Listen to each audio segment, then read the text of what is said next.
Ladies and gentlemen, welcome to my return to YouTube. This is Two Eras. Today we will be, for the first time, comparing two different games from two different eras. And before I go any further, I will show you exactly how we plan on doing that. Now we have 5 categories: audio, graphics, gameplay, marketing, and lasting impact. Those 5 categories each are worth a total of 20 points. At the very end, we tally up the scores and we find and determine a winner. In honor of the NFL's 100th anniversary, with preseason week 1 kicking off today, unless you consider last week preseason, but I usually don't, we are going to be comparing the only football game around today, which is the Madden franchise.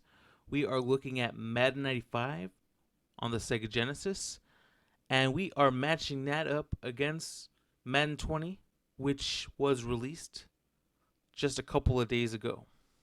Now, in gaming, obviously, audio is so important. Sound quality, I mean, I'm talking about video games throughout my childhood.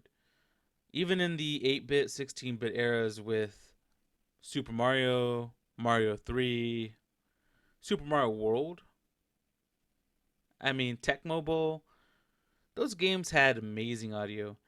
Now, in terms of Madden 95, I mean, I'm not going to sit here and lie. The sound is subpar. There's a lot of ref whistling. There's a lot of players hitting each other and yelling, "Oof!" And trust me, there's a ton of huts. The crowd probably could have been better. There was, occasionally some crowd noise, but it felt kind of random, to be honest with you. And comparing it to other games, Tecmo Bowl 2 Special Edition Pro Bowl had been released that same year. And while the oomps and the huts, they're all in there, I feel like Tecmo Bowl has just a better soundtrack. I also feel like NFL 95 sounded just a little bit better as well. Madden 95 did have a pretty cool Fox, the Fox on NFL soundtrack.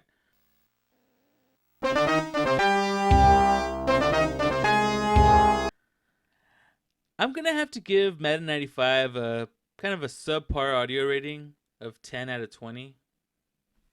Madden 95 has, pretty good graphics for the time period. I would say in terms of all the football games released that year, which there were a lot. Football games were all over the place back in the early 90s. All the way until, I don't know, probably last generation. NFL 95 may have had a better graphical quality than Madden, but I'm not sure. That's a pretty good debate. I'm gonna personally give Madden, in this particular case, Madden NFL 1995, a 18 out of 20. The last time I probably played Madden 95 was probably 1995 or 1996. I mean, it's been a very long time. I was able to, literally pop it up, maybe blow on the cartridge a little bit, and get it running without an issue. Obviously, in terms of the gameplay department, it didn't have a ton of options. There's literally just season mode, playoffs, exhibition. It's nothing like games of today. I mean, there aren't really too many controls to it, but I mean, for its time period, it is the best football game in terms of the quality of plays that are within the game, and that's always been Madden's niche. That they have better playbooks, gameplay is just a little bit better, and that is the reason why Madden has stood the test of time. And the fact that EA spent bazillions of dollars to get the NFLPA license, or the NFL license in general. But joking aside, I would say I give Madden 95 a 16 out of 20. Now, in terms of marketing, Madden 95, in my opinion, is the very first Madden that had two cover athletes. Previous versions had just John Madden on it. This specific version, the NFLPA license was signed, meaning that they could have every player and their name and their number on the jersey.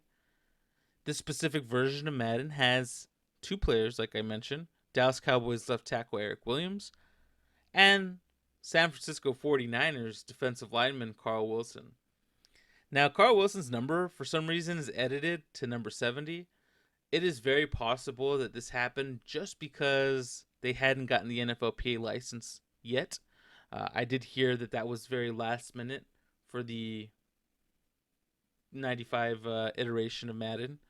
So that would make some sense as to why they modified that football number. Madden 95 also came with a 22-page manual. That is something that video games just don't come with anymore.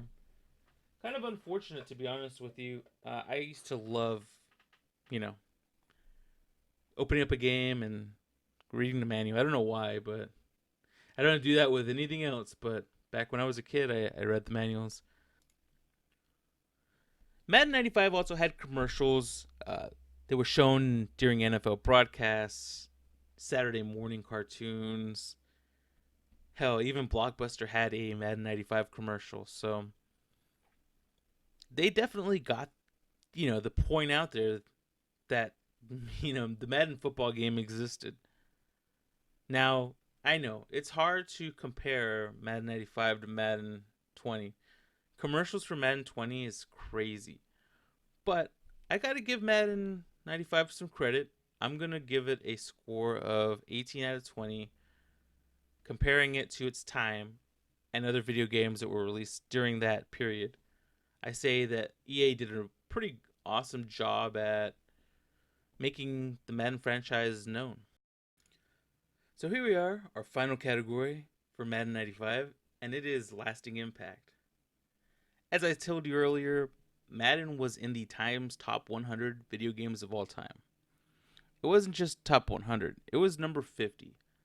That means that in so many different generations of video games, Madden had a pretty big impact, if you'd ask me. It is the very first version of Madden that was released on portable consoles. It was released on both the Game Gear and the Game Boy. Now, obviously, the Game Gear version blew the Game Boy version out, of the water. But it is pretty impressive to put Madden on a Game Boy 5 years after the Game Boy was released. I mean, imagine, an inferior product getting, a video game put on it today. Doesn't happen very often. I guess they still do put Just Dance on the Wii, which is crazy to me, but I mean, Just Dance is a little bit different. It's not really centered around graphics or anything like that.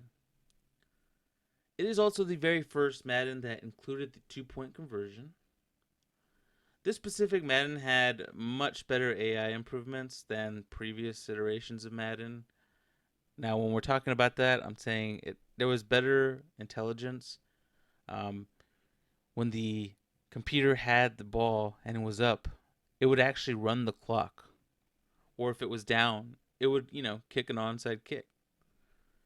Things that you probably don't notice now because it happens all the time, but back then that was a pretty big deal. In terms of animations, high stepping was included into the game for Madden 95 first time, which I guess you could say that it was used in a variety of other video games as well. And a very important feature, definitely, showboating is a huge part of Madden and something that I know myself was disappointed when it was taken away a couple years ago. It also included weather conditions that you can actually modify. Beforehand, you didn't really get to pick whether there was rain or snow or anything. It was randomized. You had the ability to substitute players, which I think is a pretty big deal. First time that you could ever do that in a Madden franchise. And I think the biggest thing for Madden is the fact that it had the NFLPA license, which meant that every player was included. So when you're reviewing stats during the game, you're not looking at number 8 for the Dallas Cowboys. You're looking at Troy Aikman. You're not looking at a number. Beforehand, well, the previous version, 94 was the very first year that Madden acquired the NFL license. So, sure, you had all the teams, but you only had the teams and a number. You didn't actually have a name to put on a player. Let's just say it that way. It was better, but it still was missing that one important element that some other NFL licensed games had. Madden 95 gets a 20 out of 20 in the lasting impact category because there were so many big fundamental changes in this version. I don't think that any other Madden until maybe 99, 2000 ish had the improvements, changes that would make such a big impact. And that's kind of why I decided to select Madden 95 to review. So now we're going to switch on over to Madden 20 and we are going to talk about its audio, its sound. This version of Madden is kind of interesting. It is the first time ever that it includes original music written by a variety of artists, some of them famous. But the songs are exclusive to Madden. It's not like they're using somebody's song and, getting the license to be able to use it in the video game. They specifically had people and artists write songs for their video game. I think that alone is pretty cool. In terms of the actual game audio, though, it sounds pretty much the same as it always has, over the last few years. The QB1 mode, which does have some voiceovers, definitely have to include that into the rating, which I would say the voiceovers did pretty good. Now, the QB1 only has 3 different voices that it can use, and there are characters within the game that have their own voices as well. In terms of audio, though, I'd probably give Madden a 12 out of 20. In terms of graphics, Madden 20, I feel like it doesn't knock it out of the ballpark. Run of the mill, basically. There are improvements in faces. Definitely have players looking more like they actually are. But I don't feel like it's a big enough leap. I think it's run of the mill, average. I would give this version of Madden maybe a 13 out of 20 in the graphics department. I think that's, and that's being nice, I feel. I think that that's one of the things that they really do need to work on, especially with next gen coming soon. Getting these graphics looking better. I think the PS4 and Xbox One hardware can definitely handle better graphics. Now let's talk about the gameplay for Madden 20.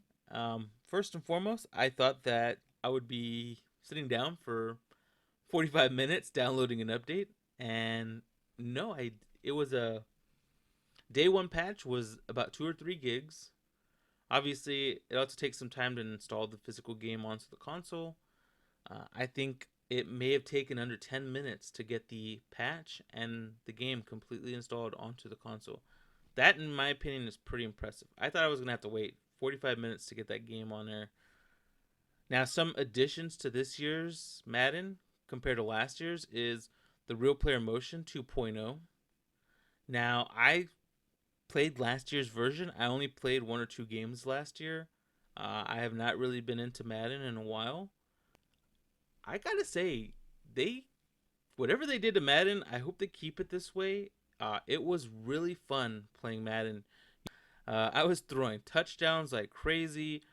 I think one of the new elements that made the game fun is the X Factor, which basically is a defined superstar and some of them are X factors, and some of them are just superstars, and they all have different attributes. They have different traits. Denzel Ward, for instance, has better coverage skills than a normal cornerback, and not just that, but they not everybody is rated a 80 or above. Players' ratings have been one of the most overrated thing in the game for a long time. And what they did in this version is everybody got rated, fairly. There are a lot more 60 ratings than there have ever been, including starters.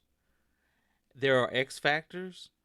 So the X factor skill or gene or whatever you want to call it makes the player better. So in previous versions, you could have a cornerback that's absolutely terrible defend a superstar player without much difference.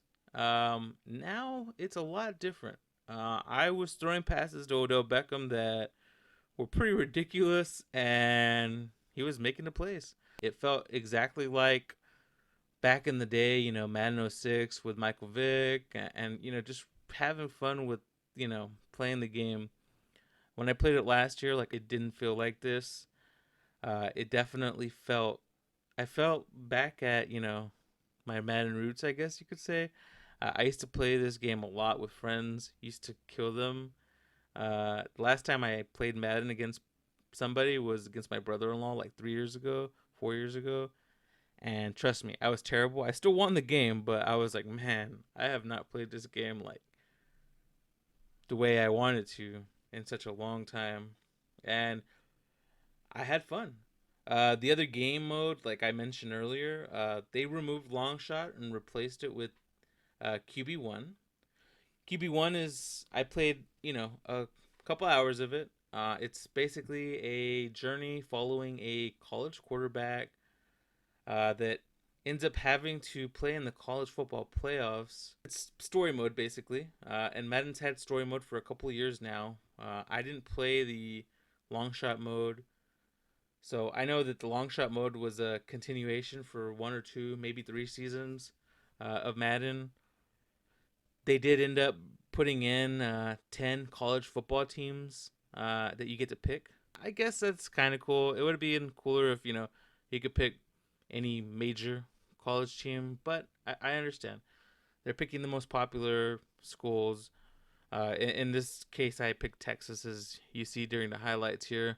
I don't know what to say about this mode. It's cool for a while, and then it gets kind of, you go through the combine and you get asked weird questions, and I guess it improves or decreases your draft stock, and then you actually participate in the combine by throwing different skill passes.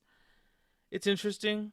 I did end up getting drafted in the first round, but it was towards the end, so it was kind of like, But one thing I did like about it is that it included teams that needed quarterbacks, so there was some intelligence there. I also tried out franchise mode a little bit because I did not want to take anything away from this whole game because it is a complete package. Uh, Honestly, I don't see much that's changed from franchise mode since for a long time now. Actually, I, yeah, I mean, I don't know what they can do to improve it. But I mean, there really isn't much to note about it. It looks the same. You can still go pick players off free agency. There are weekly tasks. There are goals. I gotta give Madden 20 a. I'm gonna give it an 18 out of 20 here in the gameplay mode.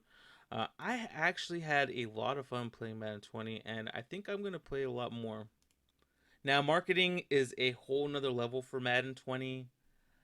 They have professional artists, like I talked about in the sound quality, make their actual music. They use the MVP of the NFL from this past year, Patrick Mahomes, on the cover. When it comes to reveals, they have these huge events at E3. They have Madden tournaments, the Madden Bowl, coverage on ESPN, commercials all over the place, not just on TV, but I'm talking the internet. You're talking social media, YouTube. they pay people to play these video games so that, they can market them. It's a genius idea, and I think that, in terms of marketing, video games right now, at this time period, are just at an all-time crazy high. I would give Madden 20 in the marketing department. Looking at the cover, I mean, it pops out. I mean, you got Patrick Mahomes with an orange background. You got him in that, beautiful Kansas City Chiefs jersey. So, marketing, I got to give Madden. Oh man, an 18 out of 20 in the marketing department. They did a great job. In terms of lasting impact for Madden 20, like I told you, I had a blast playing this game. I'm not gonna lie. It was way better than I thought it was gonna be. I played Madden 19 last year, and I'm not gonna lie to you, it was a disappointment. I didn't have fun playing Madden 19. I had a lot of fun playing Madden 20. The X Factor edition is great. I think that superstars and great athletes that change the game should be able to change the Madden game. When you're throwing a pass to somebody that is a superstar, they should be able to catch the ball against inferior talent. Not every single time, but I'm saying like sometimes it felt very generic. Cornerback pick or something like that. It was like, what are you talking about? Like this player would dominate, on a one-on-one with this guy. The players' ratings being organized, you know, I know sometimes NFL players get kind of whiny and diva-ish that they're rated a 70 or whatever. And look, I mean, not everybody has to be an 80 or above, and not everybody should be. That's life. That's the NFL. These guys make tons of money. Uh, they shouldn't be dictating what their rating should be in Madden unless they want to go prove it on the field.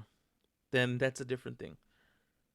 Now, some things that were kind of like a downside. Ultimate Team, I don't really care much for it. I know it's a huge deal to some people. It's just a card game to me. Franchise mode, not much has really changed that I can notice.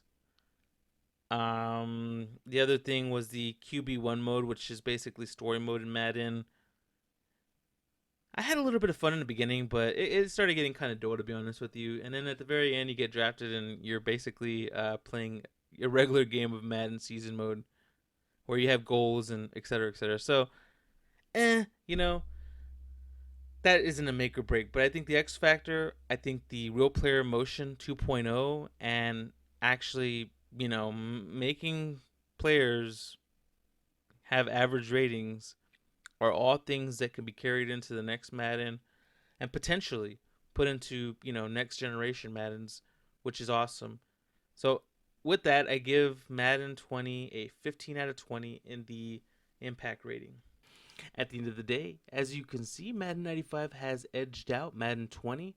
The score was definitely a lot closer. I was a little surprised just based on my experience with Madden 19 last year, just being kind of a disappointment for me. I had a blast playing Madden 20 though. I definitely would recommend you picking up the game. If you like this video, please hit the like button. I would like to do more videos like this in the future. So if you have any recommendations, let me know.